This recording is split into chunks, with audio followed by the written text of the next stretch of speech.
SK TV news కు స్వాగతం.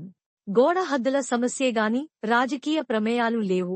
ఇరువర్గాలు ముసునూర్లో ఇటీవల చోటు చేసుకున్న గోడ హద్దుల వివాదానికి ఎటువంటి రాజకీయ సంబంధం లేదని ఇరువర్గాలు స్పష్టంగా ప్రకటించాయి.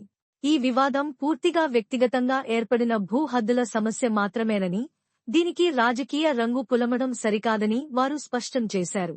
గోడ నిర్మాణానికి సంబంధించిన హద్దుల విషయంలో ఏర్పడిన అపోహల కారణంగా ఈ పరిస్థితి తలెత్తిందని, సమస్యను చర్చల ద్వారా శాంతియుతంగా పరిష్కరించుకునే ప్రయత్నాలు కొనసాగుతున్నాయని తెలిపారు. గ్రామంలో శాంతి భద్రతలకు ఎలాంటి భంగం కలగలేదని, ప్రజలు అప్రమత్తంగా వ్యవహరించాలని కోరారు. గ్రామంలో సచివాలయం దగ్గర మహేష్ రెడ్డి అని మా తమ్ముడు సమస్య ఆరోగ్య సమస్యగా ఉందని ఒక గోడ ముందుకు వచ్చిందని చెప్పడంతో సరే వచ్చి సరి చేసుకున్నాం, మాట్లాడుకున్నామని చెప్పి దాన్ని పెద్ద మనుషుల ముందు మాట్లాడుకొని గోడ తీసాము. ఈ విధంగా గోడ యువతల పక్క వచ్చిన దాని వల్ల వాళ్ళకి ఆరోగ్య సమస్యలు ఉన్నాయన్నారు. దానికోసం గోడ తీసాము. కానీ అవతల వ్యక్తులు యువతలు ఆనిచ్చిపెట్టారు. గోడని ఆనిచ్చిపెట్టిన దాని వల్ల ఇది గోడ తీయడంతో ఆ గోడ కూడా ఆటోమేటిక్గా పడిపోయింది.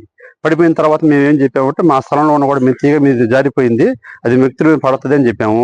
దాని గురించి వదిలేసి రాజకీయ కోణంలో ఇంకోలా చూసుకొని ఏదో టీడీపీ నాయకులు అరాచకాలు అంటారు. టీడీపీ అరాచకాలు ఎక్కడున్నాయో చూసాడు కాబట్టి నా గోడ మళ్ళీ ఇప్పుడు రాజీకి వచ్చేది కాబట్టి సర్దుకున్నా అంత పుట్టుక. ఏం రాజకీయ కలహాలు ఏం కాదు, నాకేం రాజకీయం ఏం రాజకీయ కలహాలు ఏం కాదు.